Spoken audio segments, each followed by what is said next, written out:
Oh, sorry.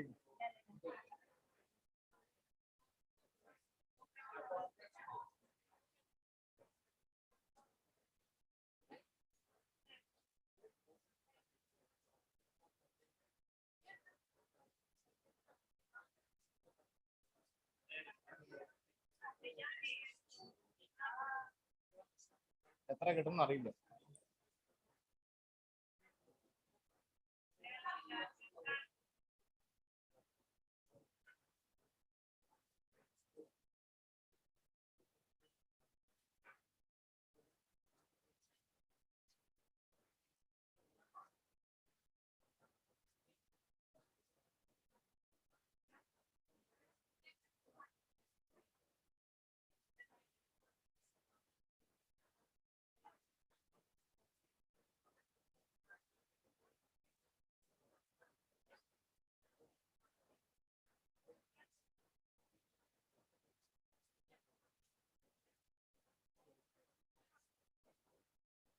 Clear ആണോ? Light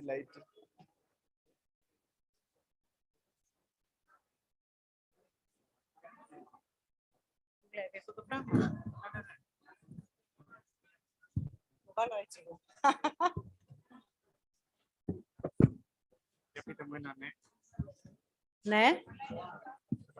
Ναι.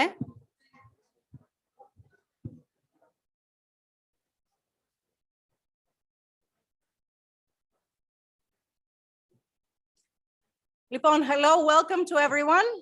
I would like to ask our Commissioner General of the Greek Pavilion, Mr. Ioannis Smyrlis, who's also our Secretary General and within the Ministry of Foreign Affairs, as well as President of Enterprise Greece, to come to the stand, please. It's the only man we have here. Okay, no, he was just.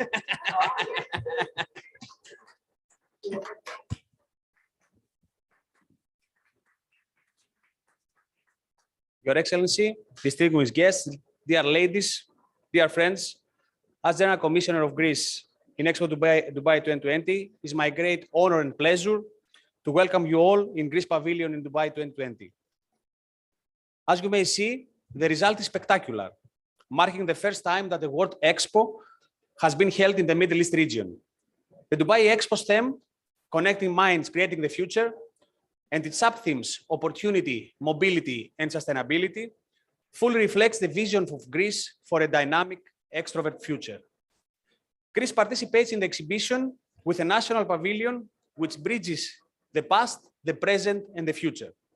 Under the motto, Greece Tomorrow Today, we intend to spread that Greece is already heading towards a new era with confidence and optimism. We are very thrilled to announce that up to this moment, our pavilion has received almost 600,000 visitors.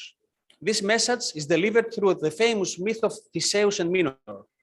According to the legend, Ariadne, the daughter of King Minos of Crete, gave Theseus, Prince of Athens, a ball of thread that guided him to get out of the Cretan labyrinth. Even the ancient myth highlights through Ariadne's role the virtues and the unique characteristics of women and their significant contribution to all sectors of life: governance, economy, entrepreneurship, science, culture, innovation. The economic crisis and the pandemic create a window of opportunity to promote policies in order to enhance the institutional framework and the development of financial instruments, but also to join efforts to advance initiatives regarding gender equality, focusing particularly on strengthening women's economic power and improving women's proportion in leadership positions, both in public and private sector. Greek women are among the most educated women, both in Europe and the world. They are a source of talent, knowledge, dynamic vision, teamwork spirit, innovation, and problem solving, which are key factors in creating development, wealth, therefore growth. In my capacity as the Secretary General for International Economic Affairs of the Ministry of Foreign Affairs, I would like to mention that we attach special importance to the positive impact women make on the world. Our ministry has now a leading role in promoting trade, investment, entrepreneurship, and economic extroversion. Women's entrepreneurship is always at the core of our initiatives. Further than that, we support this initiative by organizing this Women's Empowerment Leadership event with the purpose of motivating women in business from the Greek business scene, giving that the opportunity to get inspired by important women in leadership. Get in touch with the international business scene in Dubai and network with similar advocates. We are all well aware that the challenges are immense, but there are also important reasons for hope. A brighter future is possible. We must take advantage of all challenges in order to transform our world and make it a better place for the current and future generations. Greece can pave the way. Women can pave the way. So welcome all to Dubai Expo 2020.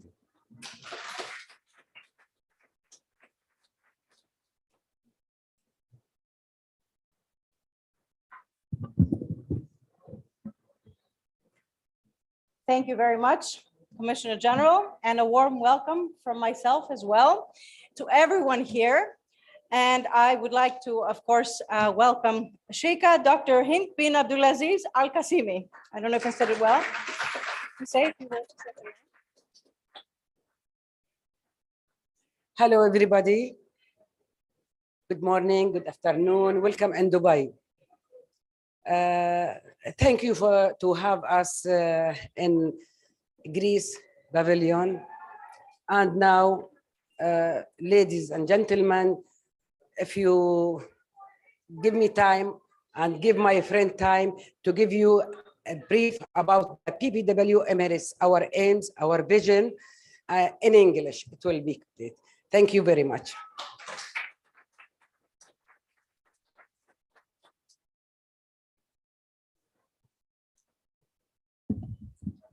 Good afternoon. In my name, on behalf of Her Excellency Sheikha Dr. Hind bint Abdulaziz Al Qasimi, founder of Business Professional World Emirates Club, Nadi Al-Imarat Al-Dawli Lil-A'mal, Afwan. We want to express our sincere gratitude for being here with you today, the Women Empowerment and Leadership event. It's always inspiring to be with a large group of intelligent, enthusiastic women for all walks of life with common goals. I want to express my honor to the dynamic woman, Her Excellency Sheikha Dr. Hind bint Abdulaziz, for allowing us to create lasting and supportive friendship at all BPW business years. BPW members of both genders participate in various activities, events, conferences in 54 branches extending in the Arab world, Europe, Africa, and Asia. BPW participates in all events organized by members of the club and its representatives in all countries, leading to professional development and career advancement. The club provides the framework that creates an enabling environment for members through partnership, collaboration within BPW Emirates Club, merging with the international network with other partners to improve their strategies. Owners and entrepreneurs worldwide can join the club by applying, submitting official documents through our website. Year 2021, a memorandum of understanding was signed successfully by the President of BPW Emirates Honorable Her Excellency Sheikha Dr. Hind bint Abdulaziz Al Qasimi and the President of Balkan Women Coalition, Mrs. Lina Tsaltampasi, President of the Greek Association of Women Entrepreneurs, 𝐂𝐸𝐩. The purpose of this memorandum is to deepen and strengthen the strategies partnership between the two parties of providing adequate capacity building, exchange of experience, networking, and support between each other and their members to identify potential match for cooperation and organize B2B meetings between business members in the BPW Emirates Club and the Balkan region. Meanwhile, developing the synergies between two parties respectfully. Countries of Balkan representing the BPW Emirates are Greece, Montenegro, Bosnia, Herzegovina, North Macedonia, Croatia, Serbia. I want to thank our BPW representative of the Balkan Women Coalition of Greece for granting us the honor to attend the Women Empowerment Leadership event at the Greek Pavilion Expo 2020 Dubai. All the best and thank you.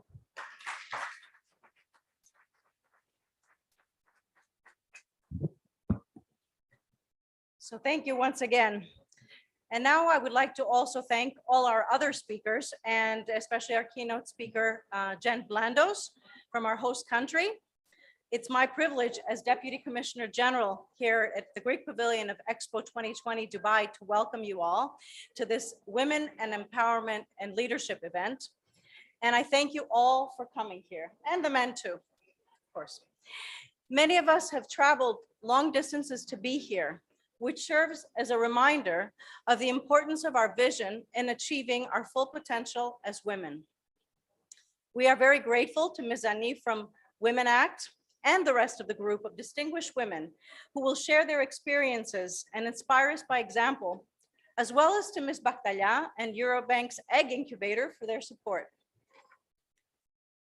In the years that I've been active in my career, I have come to the conclusion that it is important for women to come together, as we are doing here today, to share our personal experiences and aspirations, to contemplate and learn our challenges, and celebrate our achievements. It is important to use each other as sounding boards and collectively find approaches that will bring us closer to our goals. Gender equality and the number of women in positions of leadership are hot topics, as you must all know.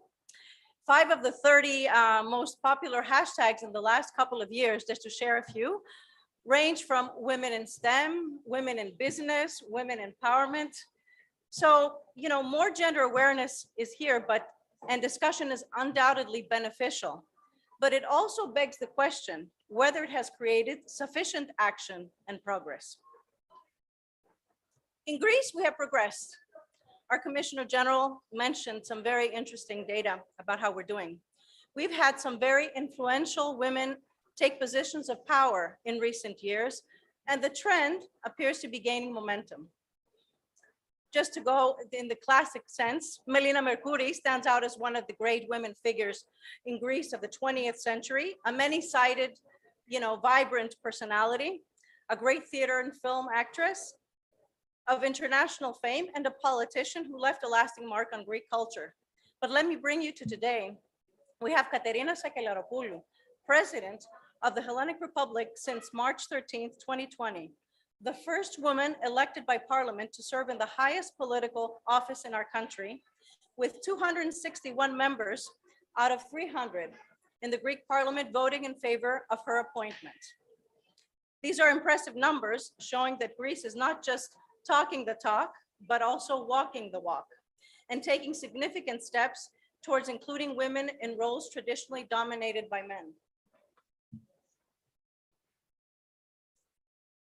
Since the poll showed after the last national elections in 2019, among the 300 deputies that make up the Greek Parliament, only 62 are currently women. That's a percentage rate of 20%. And if we look 10 years ago, it was 17%.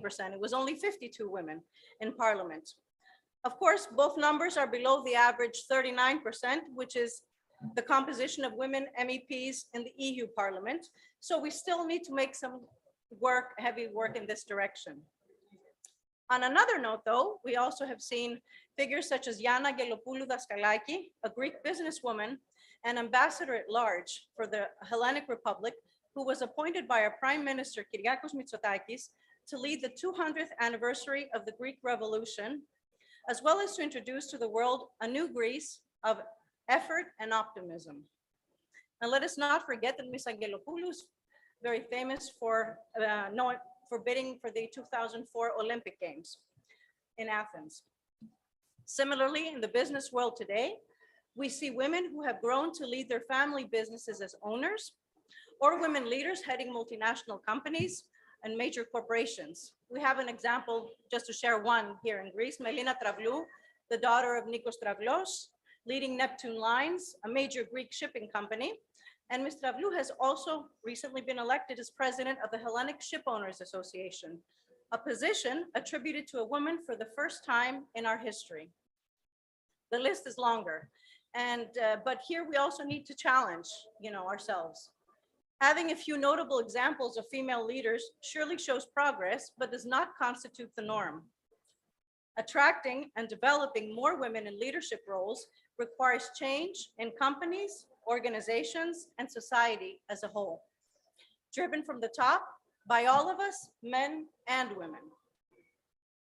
As a woman, a professional, a wife, a mother of two, a boy and a girl, with a 30-year career spanning, I didn't know if I should say that figure because then you figure out my age, but anyways, 30-year career spanning from senior executive roles in blue chip companies, managing global projects and teams, as well as living in several countries around Europe and the Americas. My experience taught me that only if companies prioritize an inclusive company culture, progress will be swifter. While encouraging women to lean in and raise their hand higher can be beneficial, we must also encourage employers and communities to take real steps to include women at all levels of the organizations and societies. Currently, as executive director and member of the board of EnterpriseGreece, the official trade and investment agency for Greece, we strive to keep this a priority in daily work and life. Retention and advancement of women, addressing the skills gap and committing to inclusion are some of the ways that I'm also trying within my colleagues to affect positive change. As a small example, we had digital transformation seminars for exporters this past year, which we launched and made a special effort to recruit women and succeeded in having a significant number of professional women attend.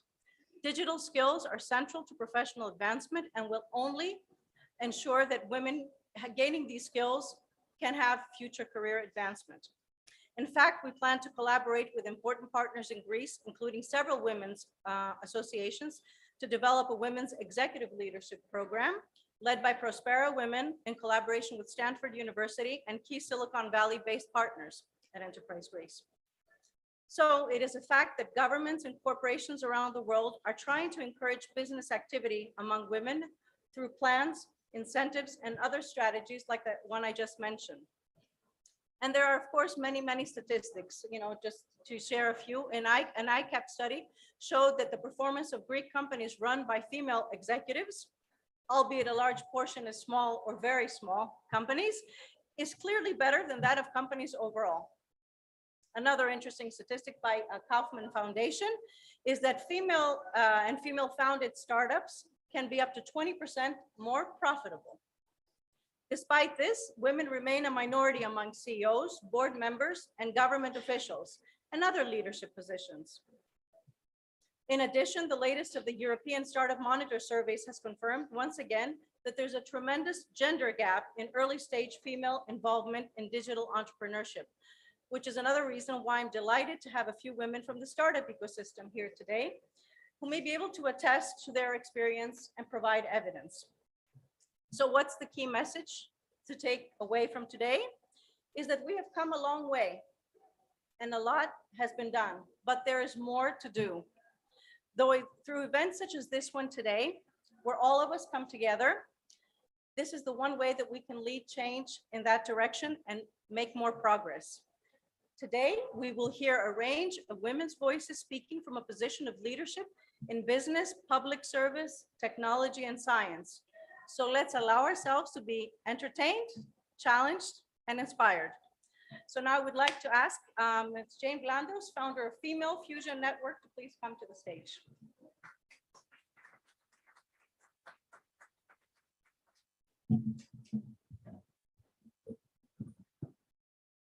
Can everyone hear me? Can you hear me at the back? Okay. Hi, everyone. My name is Jen Blandos. I am the head of Female Fusion Network, which is the UAE's largest community for women entrepreneurs. We have 20,000 women who are part of our community, and we have a range of businesses that we represent, anywhere from businesses that are just starting up all the way to businesses who have been in operation for 20, 30 years and employ hundreds of people.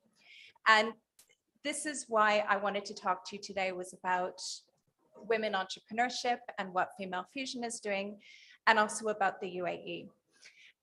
Female Fusion initially started as a Facebook group.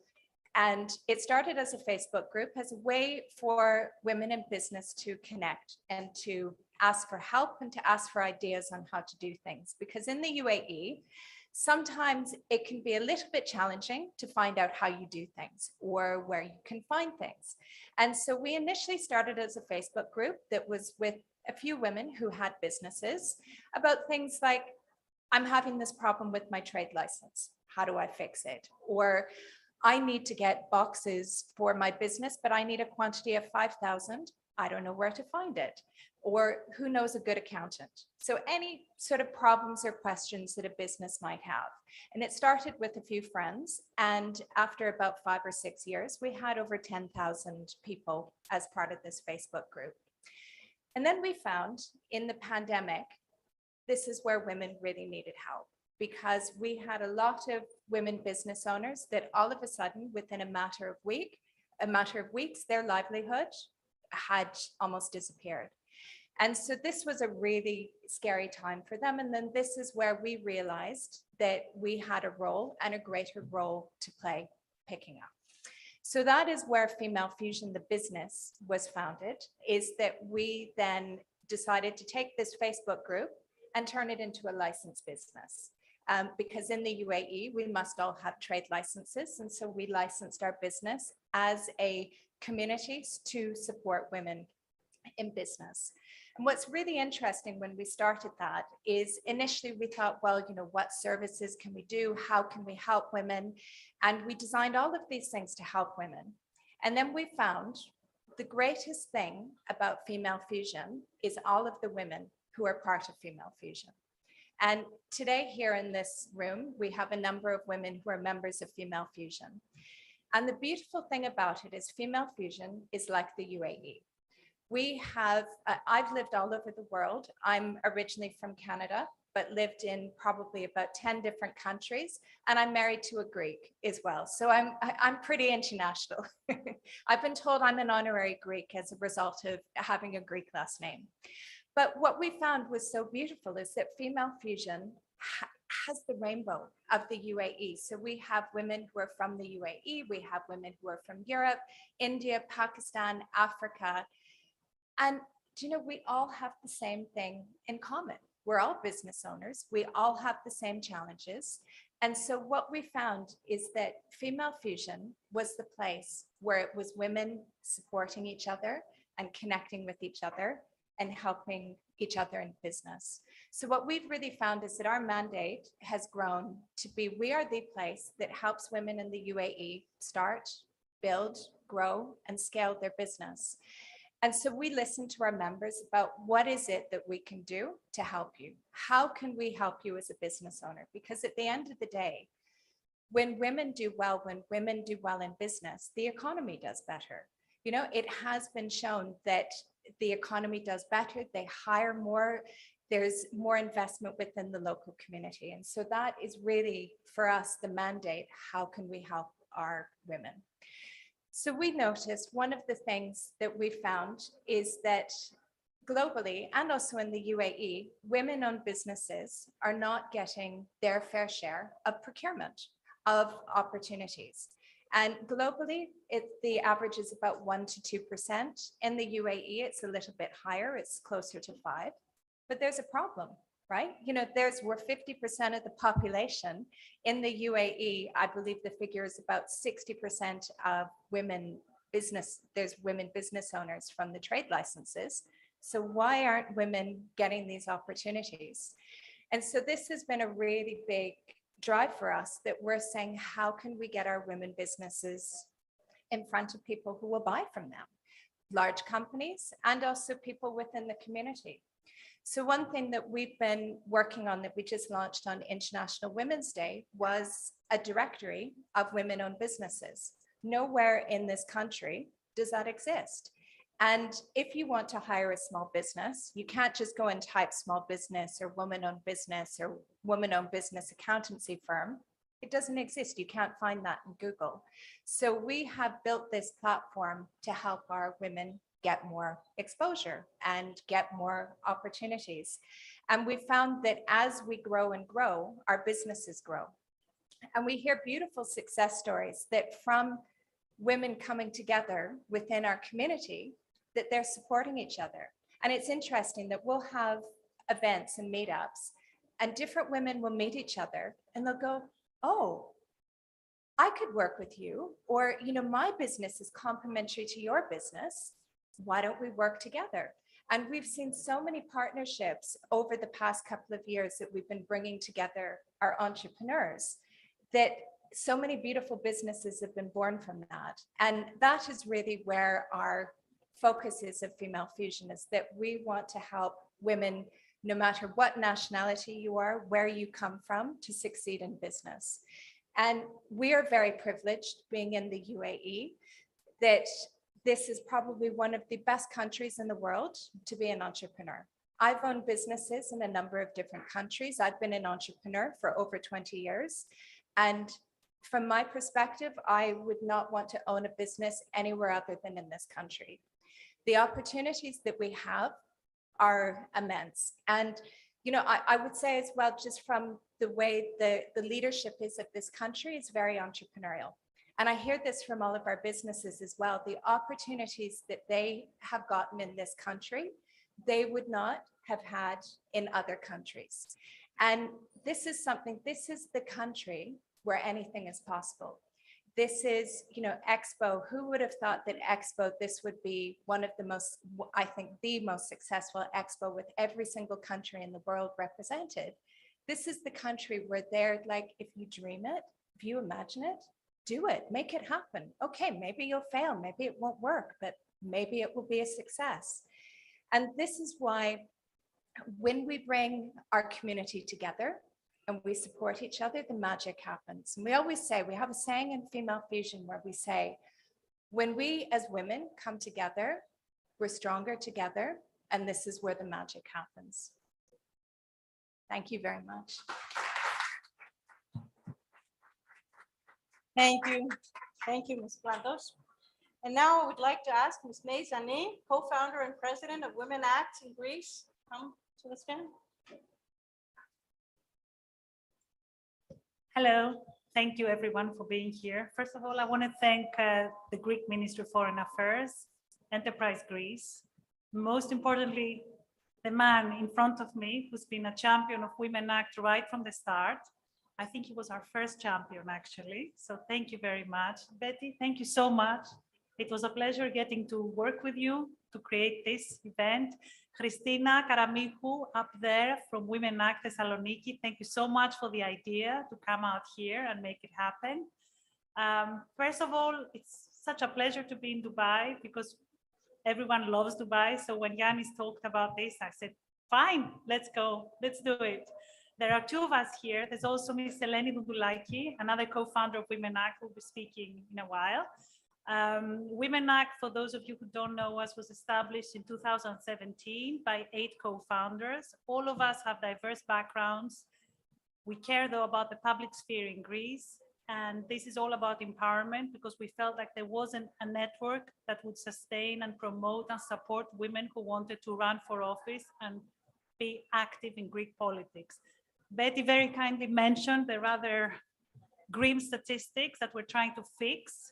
The way we do this is by doing our education activities, which we call leadership academies, very intensive 1 or 2 day workshops where women learn how to speak in public, how to promote their own brand, how to run for office, and lots of other things that we would like you to all come and see for yourselves in our next academy. We also do networking aperitif once a month where we invite a very inspirational woman. Previously, I think, Betty, you mentioned Ioanna Angelidaki. She was our speaker last year in Thessaloniki, fantastic. And this is what we're trying to do, have the right role models ahead, because we think that Greek women need to be inspired by other women who have actually made it. We also have big campaigns like the No More Manels campaign that we started. This campaign aims at having more women on conferences and events panels because we're kind of tired of seeing just one woman being the moderator and just men talking and women being in the audience. So we decided to do something about it. We had all the major think tanks and event organizers in Greece pledge that they will have more women. And now we spend our days policing them to make sure that they do have more women. Many of them came back and said, but we don't see that many women speakers out there. So we said, fine, we can fix that. So we started this platform where women come and they self-propose themselves as speakers. They put down their CVs. It's like, it's called W Action, where women promote themselves, and hopefully this will catch on. Our other major campaign, which we launched yesterday as I was on the plane to come here, is called Women Candidates. It's funded by the US State Department, and it's going to help 700 women run for office in the next couple of years in Greece, because we don't see women, not only they don't run, they fear very much exposure. They fear what politics can do to them. They think this is all a man's world and it's very toxic. And we're trying to fix that by giving them a support network. With women candidates, we will give them the tools to fix their own campaigns. We will, I don't know if you're aware, but in the US, there are many networks like that that help women. And this was our inspiration. She Should Run, for example, is one of those networks. So we launched this yesterday, and hopefully very soon we'll have more women candidates everywhere. So this will be a success for us. We couldn't do all this without men who are champions of our organization. And we're very happy that most of the ministers in the Greek government are actually our champions. They can speak and they promote women when they can. We also have very prominent women who are our ambassadors for our organization. And this is very helpful for us to promote our work and Women Act all over the country. As a result of this, and also because of the pandemic, that meant that for most women, it was a step back, going back into home, being less ambitious, doing many fewer things than they would have liked to. We have started and created hubs all over the country. We're very lucky. We have 10 now, all led by fantastic coordinators that are local, either entrepreneurs or businesswomen or local elected officials. You have to remember that Women Act is non-partisan. So this is very important for us, that we represent women from all the parties that are elected, that are in parliament. And our hubs give us a lot of work in the sense that we have the aperitifs and the leadership academies, not just in Athens, but we try for this not to be an Athens-centric like organization, but to go. So we have Thessaloniki, Kavala, Alexandropoulou, Patra, Rhodes, and I hope that by the end of the year, we will have tripled those from 10 to 30, so we become bigger. And have I missed something? I don't know. I'm thinking, Eleni, no, we're good. We've covered, oh, no. We had a book out last year called I Am Dangerous, where we asked 100 Greek women to write short essays, starting from this phrase, because we think this is something that makes women very uncomfortable. What does dangerous mean? Most of them are women who have led the way and done something quite amazing. So this is our book. And then Greek National TV came up to us and said, we'd like to make it into a TV series. So we became TV stars. I'm joking. And in a way, yes, in a way. But for us, I mean, the most important thing is that we help as many women as possible. And we cannot ignore the fact that many Greek women now live abroad for various reasons. So our next big target, so I'm very happy that we're here, is that we should go first to Cyprus, because this is for us #1, of course, because there are Greeks there. And then we'll go to Brussels, where we have a lot of Greek women who work in the European Union. And we also cannot ignore the huge Greek American community on both coasts. So we'll be going there too. But for now, for myself and for my daughter Olympia, who came to me on this trip, it's fantastic to be here. And thank you very much for having us. Thank you, Zanni. It's really wonderful. Let's say the vibrancy of the room here. I think it's one of our nicest events, I have to say, being a woman. Now, let me ask Dr. Yannis from the Secretary General for Contemporary Culture at the Hellenic Ministry of Culture and Sports and co-founder of Women Act. Sure. Hello to you, everybody.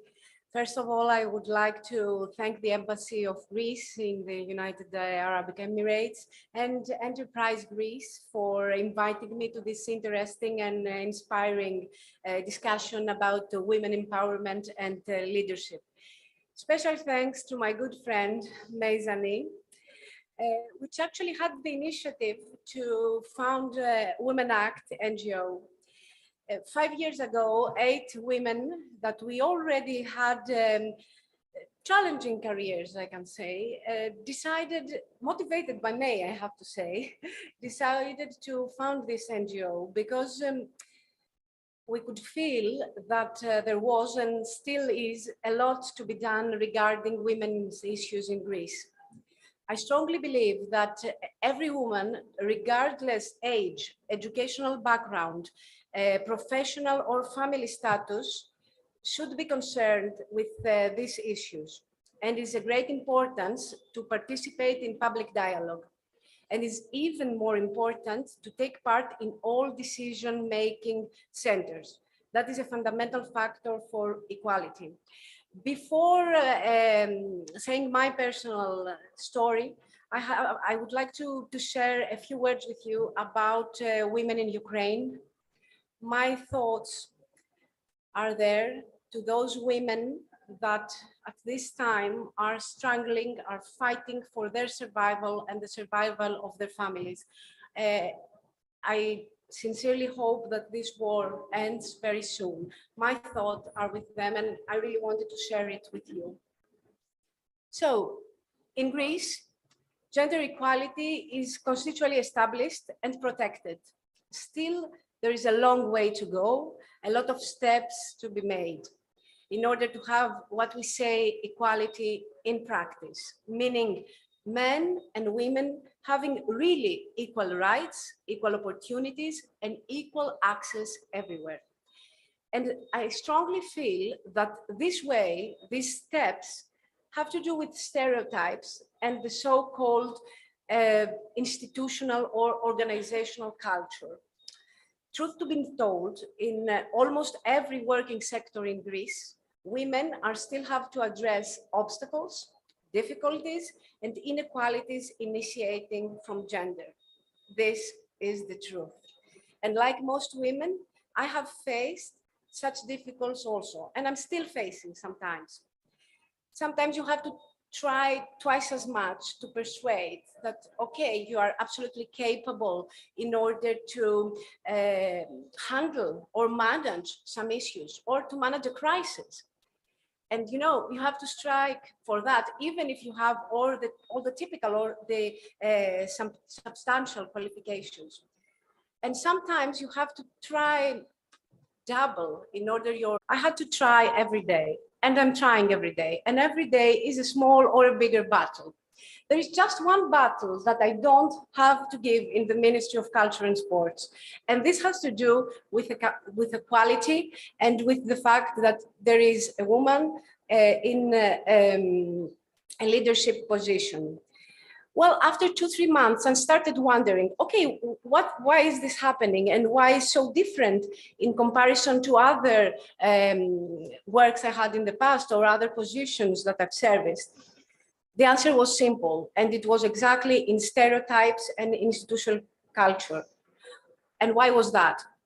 In the Ministry of Culture in Greece, women have broken the so-called glass ceiling even from the decade of 1980s, back then. Alexandropoulou mentioned a very well-known Greek politician, Melina Mercouri. She was a woman serving as a Minister of Culture. And today's minister is a woman, Lina Mendoni. Throughout these years, from the 1980s till today, a lot of women, a lot of capable women from all political parties that came to power, and we have to stress on that, from all political parties that came to power, have served as ministers of culture. And the last 20 years, the same was applied in the crucial position of the Secretary General. That created a tradition, let's say, within the ministry, and eliminated every possible difficulty a woman would have in the institution, in the ministry. I think this is very important to keep in mind as an example. As many women as come to office, it makes things easier for the next to come. These women not just open the way, become the inspiration for women to follow, and eliminate all the stereotypes which actually make the difficulties in women's everyday life and in women's way to the public sphere. Thank you very much. Thank you very much. And now I would like to ask Ms. Lina Tsaltampasi Now, there's a few titles here. EU Female Entrepreneurship Ambassador, President of Greek Association of Women Entrepreneurs, and General Secretary of WB. Thank you. Thank you very much. Usually they say that behind a successful man is always a very supportive woman. So behind a very successful women event is a very accomplished man. And thank you for hosting this event and organizing this for us. I would be very glad to reorganize something. Thank you very much, Eleni and Betty. But most of all, thank you also, May, because collaboration is the power that we have in our hands in doing things better for women in Greece for the future. I do represent the women in business, actually, sector, a sector that is facing a lot of challenges in the gender issues in Greece, and not only. We are glad to be here in the United Arab Emirates, which is a very supportive environment for women entrepreneurs. And thank you, Her Excellency, for being here with us and being also always supportive in doing business in United Arab Emirates with the women in Greece and the Balkan region in general. I do represent the Greek Business Women Association, but also the Women Entrepreneurship Platform, which is the confederation of women in business in Europe, as the General Secretary for the European platform and as the President for the Greek Business Women Association. And we can say that Houston, we have a problem. This is the case in Europe. In fact, this is the case in Greece. Greek women don't feel that they have the supportive environment to thrive in business. In research that we have made, it's obvious that 84% of women that would like to go into business, they feel that they don't have enough support on doing that. And of course, this is not a political issue. This is a stereotypical issue. I want to make clear of that because the rules are there, the regulations are there, the laws are there. We do have the proper education, we do have the proper training, but we are lacking a little bit on stereotypical issues, and we do wish to find the way in doing things better, not only for us, but also for the next generations, for girls like Olympia, that we would like to have there in the business environment. So what we ought to do better, because we don't want to be the people that are related around problems, to say there is a problem there, there's a problem this, and still we don't find solutions. The solutions are out there. Another research that we have conducted, the Greek Business Women Association says that 93% of the women that had received holistic approach of support in their business venture did manage to start their own business, which is really important. It's an amazing percentage. So women need specific support. Us, the other women, do know what a woman needs in order to be successful in business. And when we provide this support in a very organized way, more than 9 out of 10 women manage to start their own business. So it is in our hand to be there successfully, side by side to other women, to make them thrive in the business sector. When they finally enter the business sector, women do have a more, let's say, well-organized and more sustainable business, because yes, of course, business means that taking risks, but women take more measurable risks. So we do appreciate what they can do in the economy. And overall, if we say that, I'm not the one who says it, but the World Bank says that if we manage to support women to enter in female entrepreneurship, in women entrepreneurship, as they should enter, we will have $8 trillion more in our global economy. So let's do it. This is what we can do. In the Greek Business Women Association, what we are doing is doing, as I said, actions. We analyze the problem, we identify the problem, but then we go into actions. So we have 2 levels of support that we are providing. We are providing the support for women that they are already into business. So these are our members, and we have quite a big pool of members in all over Greece. And there we provide consultation, mentoring, coaching, empowerment schemes, networking. Of course, this is part of our global network, actually, We have the presidency in the Balkan Women Coalition. We have the presidency of the Black Sea Basin Women Coalition. We have the vice presidency in the Mediterranean and the General Secretariat for Europe, which means that we are very well positioned in doing business for our members, in assisting our members to do business globally. But on the other level, we need to assist women who would like to go into economy.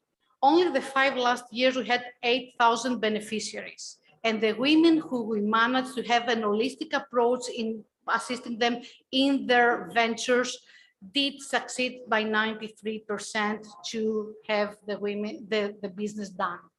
So we have built the first energy community of business women. So we are now energy investors ourselves with approximately 90 members of the associations, and we have more than 150 members waiting to get into the energy sector with us. And this is why, because we identified that in Greece, we have less than 2% women in the energy field. We did support women by having a network of handicrafters into going into designers, not just saying handicrafters, but becoming designers, with dozens of handicrafters and dozens of women from vulnerable groups that they do have the skills, but they don't have the business knowledge. And we have created a platform and a social cooperation called For Me. So we have to go from identifying the problem to building a plan and to making the plan working. This is the success, and this is what we ought to do for our next generation and for the next generation. Because if women are not in business in balance, then the society is not in balance. Thank you.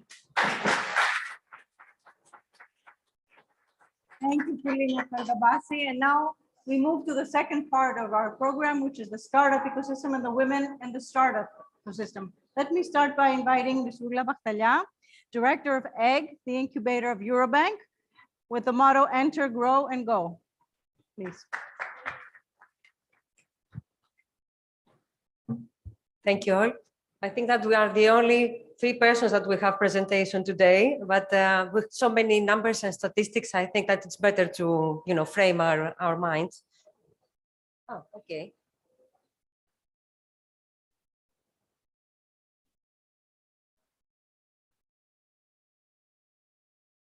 How can I go next? Next should be that. Huh? Thank you. Thank you. On behalf of Eurobank and the 𝐂𝐸𝐻 Steering Committee, please accept our highest appreciation to hosting this inspiring event on women empowerment and leadership. The Embassy of Greece in the United Arab Emirates, dear Secretary General of the Ministry of Foreign Affairs and Chairman of the Board at EnterpriseGreece, my dearest Betty, dear Executive Director and Board Member at EnterpriseGreece, thank you by heart in hosting us in this reception. Dear valuable visitors and Highness, guests, thank you very much for participating. The strategic partnership between Eurobank and EnterpriseGreece pictures to 𝐂𝐸𝐻 Business Accelerator new ways of supporting startups and scale-ups in creating a strong business networking, focusing on attracting the appropriate investment flows for the companies to scale. All right. The major challenges for the world faces today, from COVID-19 to climate change, need our brightest scientific minds to solve them. However, only one in these scientists is a woman. Only 1 in 3 scientists is a woman. According to the 2021 UNESCO Science Report, women are awarded less research funding than men and are less likely to be promoted. In the private sector, women are less present in company leadership and in the engineering sectors. The lack of equal opportunities in the workplace is driving women out of research professions. The first step to change is to provide more opportunities in science and innovation to women. That is why UNESCO and UN Women strive to get girls into science education and to ensure their rightful place in these professions and industries.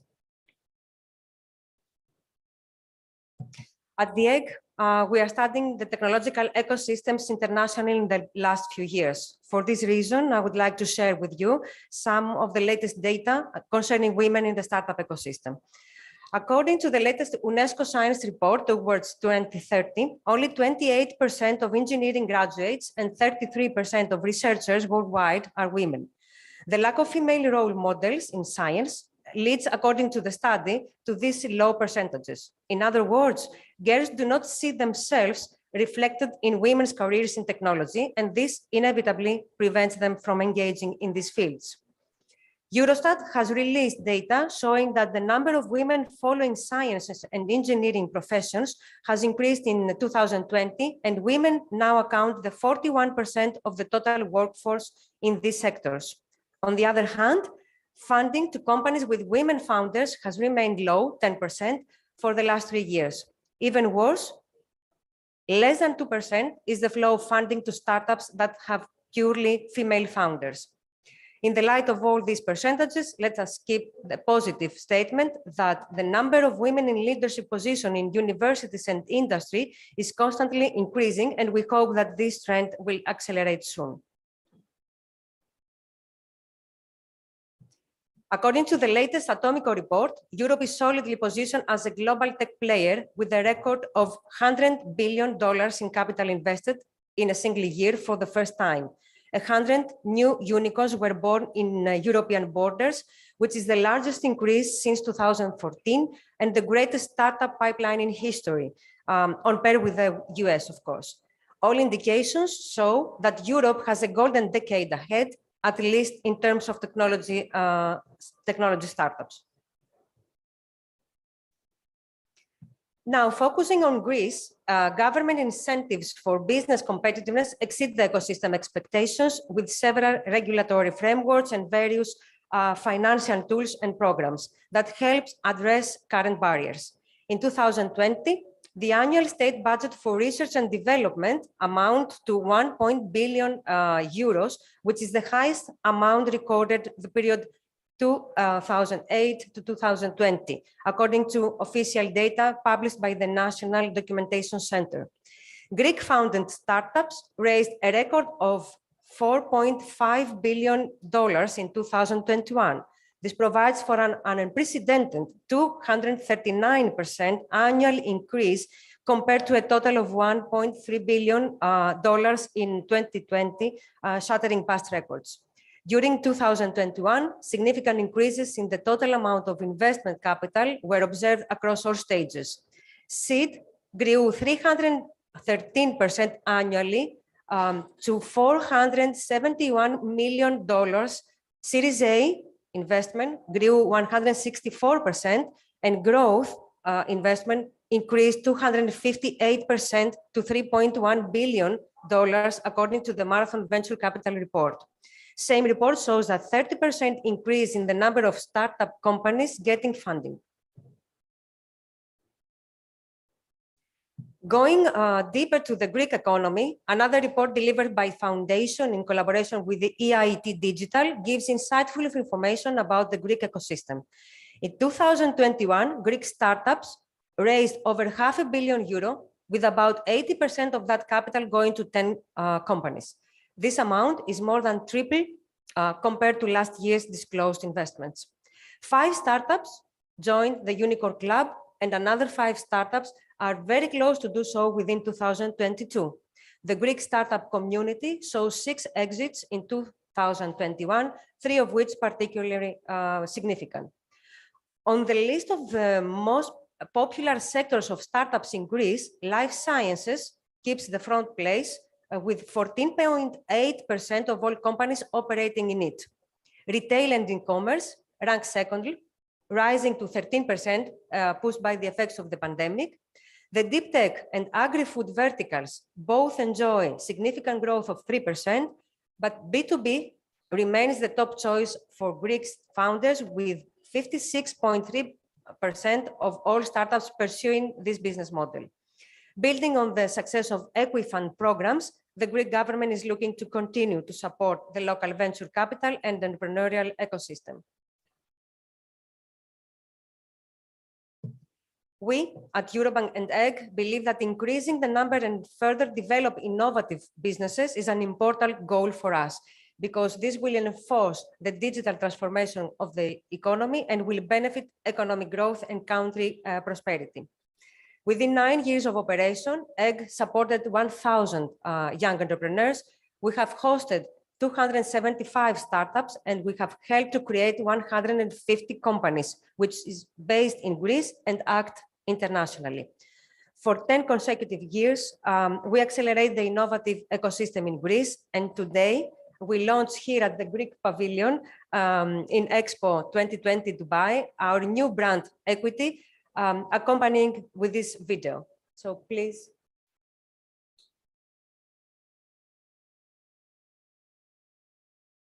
Κάθε καινοτόμα επιχείρηση θέλει φροντίδα για να μεγαλώσει.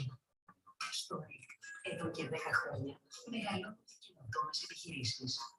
Τις στηρίζουμε για να δυναμώσουν, για να πετύχουν.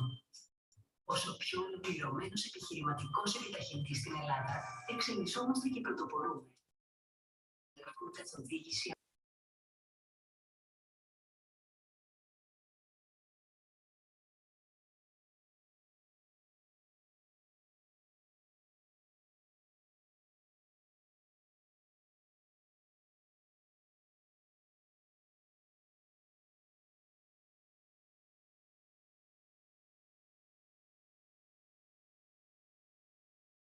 Much for your patience to hear me, and I would like to give stage to the leading actors of this afternoon, female entrepreneurs. Thank you.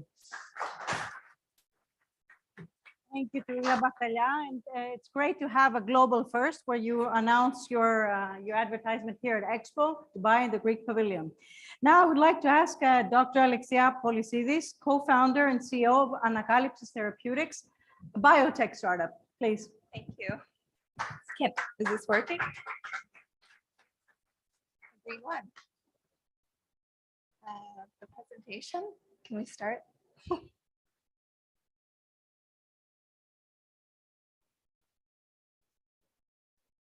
Okay, well, I'll just do a quick introduction.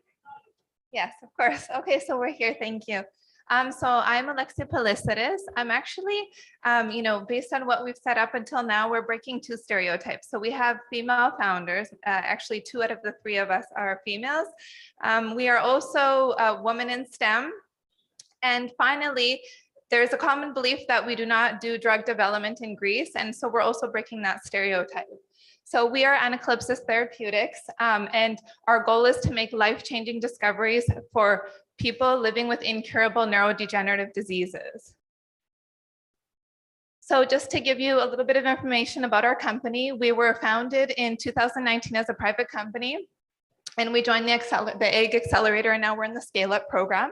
So our focus is on disease-modifying therapies. So that is actually changing the disease progression in patients that are suffering from neurodegenerative diseases, but also we are concurrently developing biomarkers in order to detect the diseases earlier. And so our technology is a first-in-class drug, which means that it's the first of its kind. There's no other type of drug currently being studied that has the same mechanism of action in patients. And so we are using also a targeted drug delivery method, because one of the challenges we have in developing drugs for the brain is getting it across the blood-brain barrier. And finally, as I mentioned, we are developing 2 sensitive biomarkers.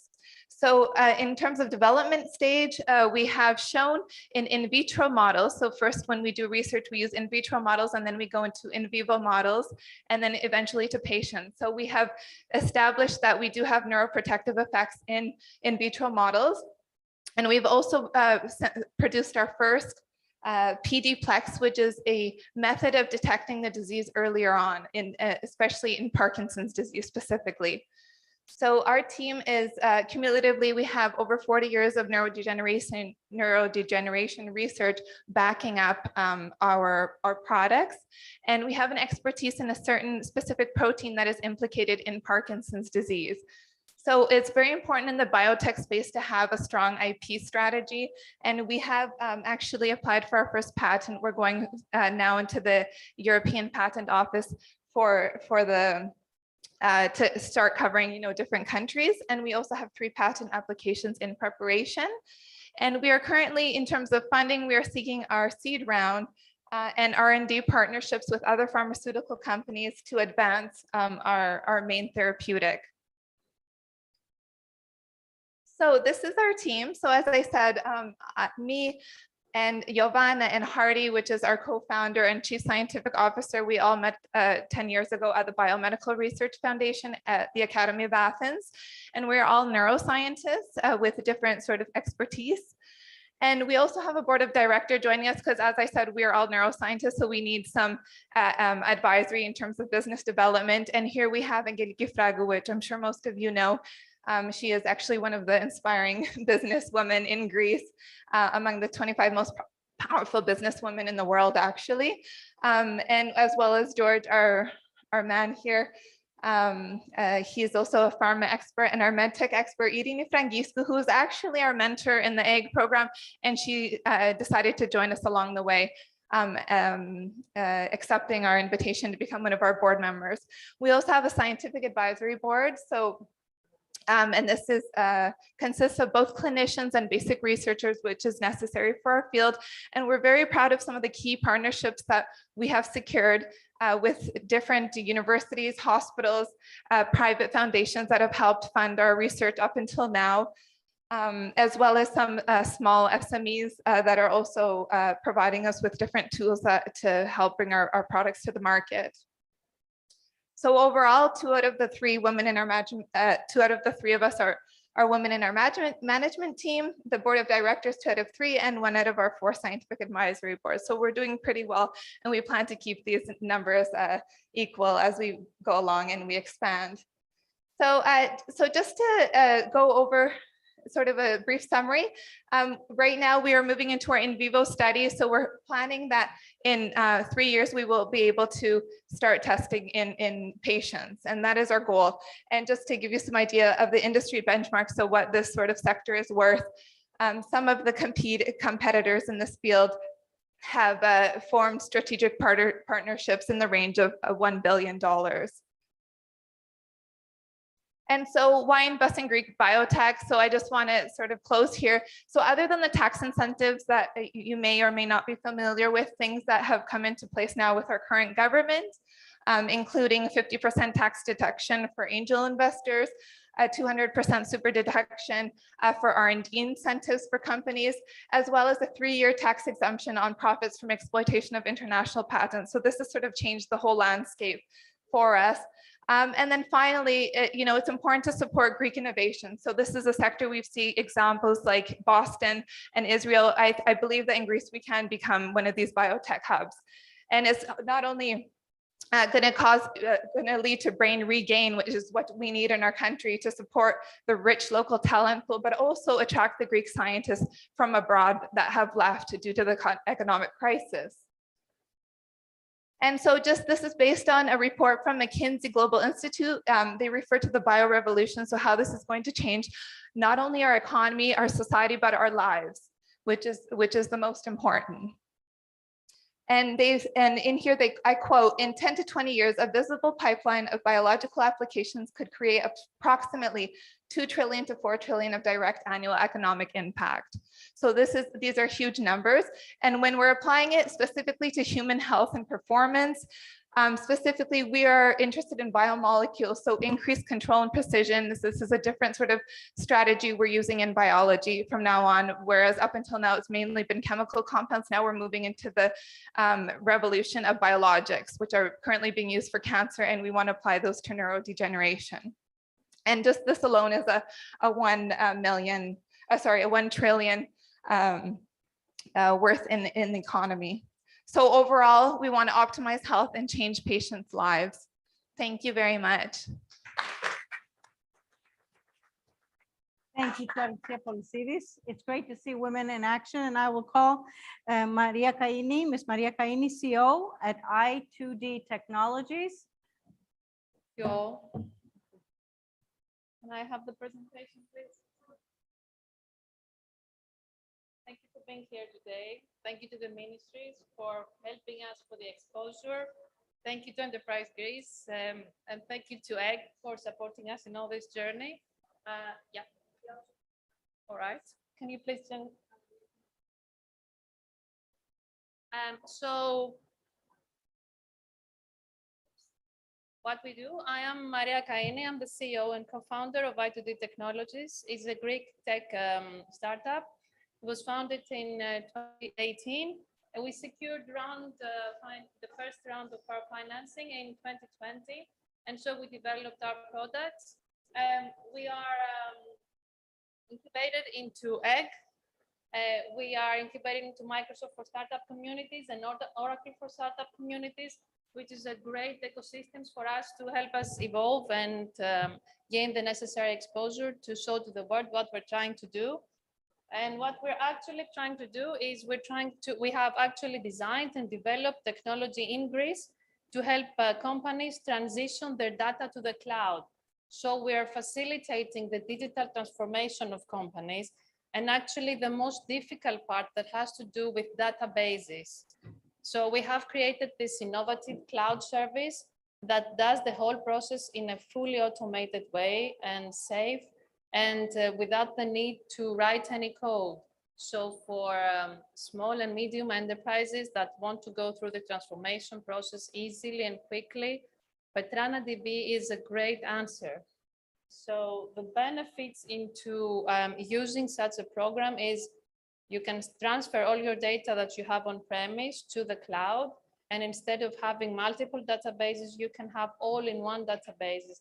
And then you have great economies of scale in terms of financing, in terms of handling of databases, and many other technical details, which probably will not interest you. But I have here the journey to our digital transformation, just to show you how easy this can be done. You just register to our platform, PetranaDB. You pick and order the edition that fits to your needs. And then through an activation of the surface, which is done online, real time, very fast, you get a ready database into cloud that can host all your clients. So you're moving from one database per client, tenant for us means client, through codeless transformation to one database for all your clients. So having said all this, I represent one of those small numbers in statistics. Like I'm one of the 3% of women CEOs in the IT industry, one of the 8% of women globally in senior leadership positions, or one of the 20% of female co-founders. And I break one more stereotype for Greece, that Greece does not export technology and exports only tourism, where we are creating technology in Greece and we are trying to export it and just give a solution, a global solution for all companies that want to go through digital transformation. So what we need to go through ourselves is a transformation. We need to change our perceptions, our ways of thinking and acting, and of doing business. And I think that this is a process that can be done through inspirational leaders. And inspirational leaders are the ones that have these social and emotional attributes and are multitasking. And these are attributes that are usually found in women leaders. So I think it's great opportunity for all of us here to create some new role models for women to be inspired and raise their voices and claim positions in male-dominated industries. As all the others have presented today, women do not see themselves in some positions, so they don't claim them. So let's try to change these role models and perceptions, and let's try to make the difference so that in a few years we will not be talking about the need for gender diversity. That's all from me. Thank you. Thank you, Maria. Thank you. And now, last but not least, I would like to ask Ms. Ioanna Angelidaki, co-founder and CMO at InstaShop, which is a startup. Well, it's a Greek woman, but a startup here in Dubai, in the United Arab Emirates. Hello. Hi, you can hear me, right? Perfect. First time I speak in a podium. I'm Ioanna. I am the co-founder and CMO of InstaShop. InstaShop is an on-demand service. It started as a grocery delivery app, and today it's like a super app. So like everything from like pharmacy, pet shops, we have makeup, we have stationery, so like everything within an hour. And we're now in 6 countries. Firstly, I want to say thank you for inviting me. It's such an honor. It's an honor to be invited by my home's embassy. It's an honor to be amongst amazing women with amazing initiatives. I feel jealous a bit, like I want to move this way, Jen. And I'm home. I feel today I'm in Greece. So I was sitting there and I decided I'm going to be honest today. I don't usually do that when I talk to people. I mean, in these cases, not generally. When I'm invited to talk about my journey as an entrepreneur or entrepreneurship in general as a woman, I have a problem with it. Not with entrepreneurship as a practice, but as the branding of the term. I mean, I'm in marketing anyway. My problem is there's so much fluff and so much like stardust, and I don't even know what that is. I mean, how do you call a startup that exits within like a short number of years? A unicorn.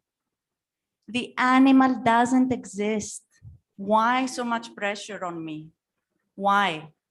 Let me not mention like what happens every time you like open Instagram and you're following entrepreneurship pages. Things like do what you love and you will never work a day in your life. I must be doing something wrong because I do what I love and I work every day and I do get tired. So I don't know what happened there.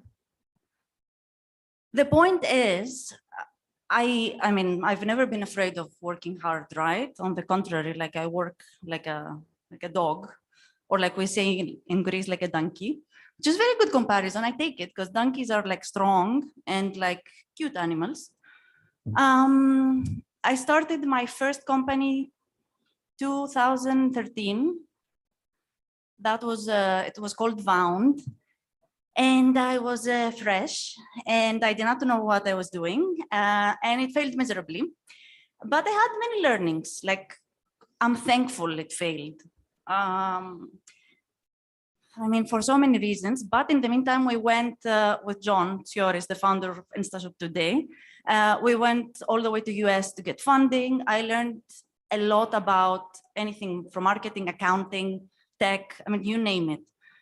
So Wound was a very, very good failure foundation to do what I do today, which is InstaShop as the CMO.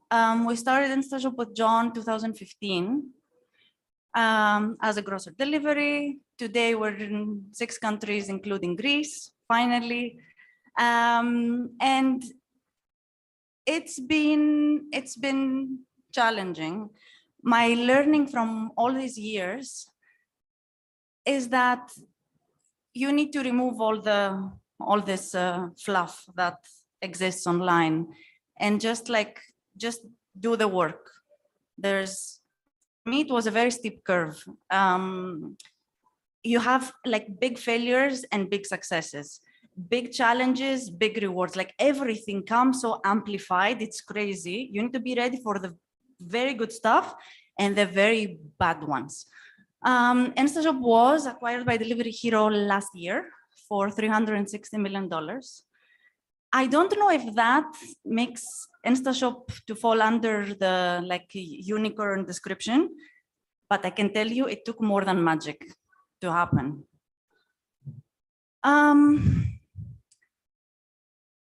As I said, I'm not afraid of working hard, but when I came to Dubai and when I started, you know, my startup journey, no one gave me a heads up about how I would, like how hard it is for me to fit as myself and as a woman in this industry.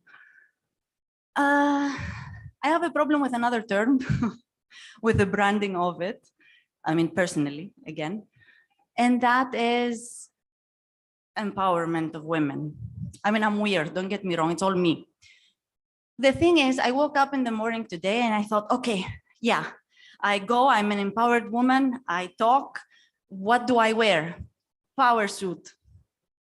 I mean, we can all agree that didn't happen. And I don't embody the term. And the thing is, that feeling I get comes from like so many levels. Like one, again, it's me. And it's that lovely like imposter syndrome that basically what it means to me is like, I don't know why I'm here talking to you and you're listening, but I am because I'm working on it and I am happy about what I've achieved. And the thing is, I was reading that like more than 75% of women have felt this at least once. Women in executive positions, which is like, you're already there. So on one hand, I feel, okay, I'm not alone. That's fine, I can take a breath. But then again, like why? We doubt ourselves so much. It is something to talk about, and it's something that the women with the initiatives today should, talk about, like shout about more. So we feel better in our skin, maybe. And I think what makes this even bigger is the other level of my personal struggle about the term of empowering women, because I think power over my industry, over my company, over the results, over what's going to happen next. And I'm an entrepreneur, right? Put this in the back of your heads. And I'll tell you what I found out like 2 weeks ago that was like news to me, and it was like eye-opening. I watched a TED Talk of Brené Brown, and she was talking about how vulnerability is the way to courage. The way she defines vulnerability is risk, uncertainty, and that, that gut feeling and the thing you feel in your stomach when you loosen your power, you loosen your control, and you step outside your comfort zone, which is where creation lies, right? Where entrepreneurship lies, outside your comfort zone. So I was so like caught up on like how I need to look like I have everything figured out. I know how next year it's gonna go. I mean, no one knew COVID was coming, right? And entrepreneurship, and especially e-commerce, is an industry that's ever changing. Like there's no power. If you feel you're powerful or you're steady, you're doing something wrong. You should be like tiptoeing all the time. So for me, that is eye-opening. I struggled a lot with my leadership style, how I should look like, how I should act like. And then you realize, like, if you're true to yourself, this is how much better you can be, like more productive, more creative, better leader, better manager, better salesperson, like you name it. So at the end of the day, it's all a matter of stepping outside, doing the thing, whatever it is, or if you're already there and you have second thoughts, don't. Be true to yourself outside of your comfort zone, and maybe magic will happen. Thank you.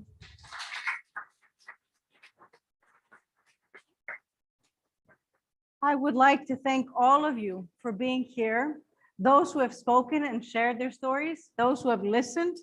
And I want us to take away from today's celebration of women empowerment and leadership, whatever it means to all of you, stories that you can share on, thoughts of how we can grow in the direction we all want, and a better tomorrow with whatever that means in terms of women contributing, women being there and playing all the roles they're playing.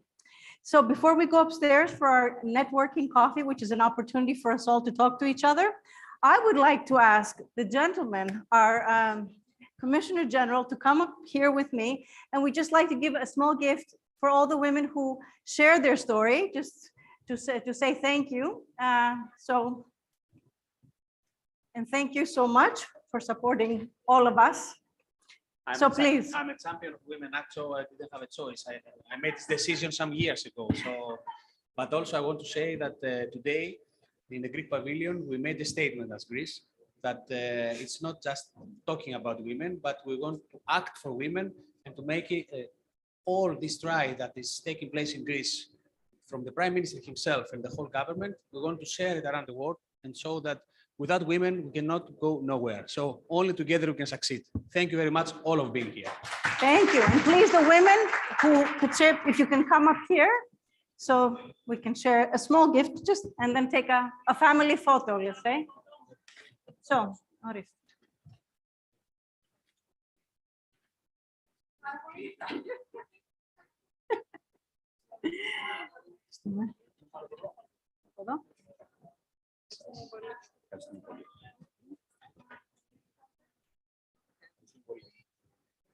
Σε έχουμε καλύψει όλους.